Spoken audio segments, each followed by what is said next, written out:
A question many clients ask me is, should I wait to buy a home when interest rates move lower?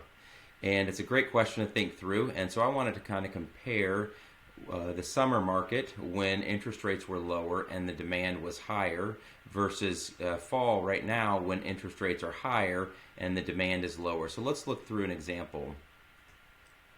In the summer, we had a list price of maybe around $300,000, and many times people were bidding $30,000, $50,000, $75,000 over list price to get the home. So in this example, let's go $30,000 over list. When you put 20% down, you have a loan amount of $264,000. And with an interest rate about 5.5%, that makes the principal and interest payment around $1,500.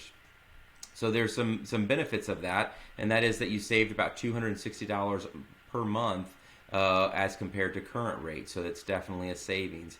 However, what you also need to take into account is that many of these buyers paid, again, at least $30,000 over list price, and at a 5.5% interest rate, that is going to cost them a total of around $61,000 over the life of the loan, actual money that they paid. So now let's take a look at where we're currently in the fall, at where we're currently at. You have a purchase price of going to be around the same price as the list price of $300,000. When you put 20% down, you're looking at $240,000 for a loan amount, and the interest with at 7.99% would be about $1,759 for a principal and interest payment. However, something that I would encourage my clients to do is to do a 2-1 buy down. And before we go to the next example, I want to show you what a 2-1 buy down is. It decreases the interest rate. It is a seller paid buy down, so they'll pay for it. And I have many clients that are doing this, that they pay for the interest rate to be decreased for the first year at 5.99%.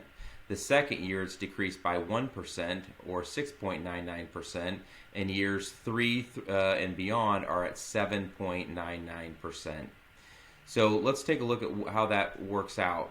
For the first year, you can see that when you do a 2-1 buy down, it's actually lower than if you would have bought it in the spring with lower interest rates. For the first 12 months, it would be around $1,437.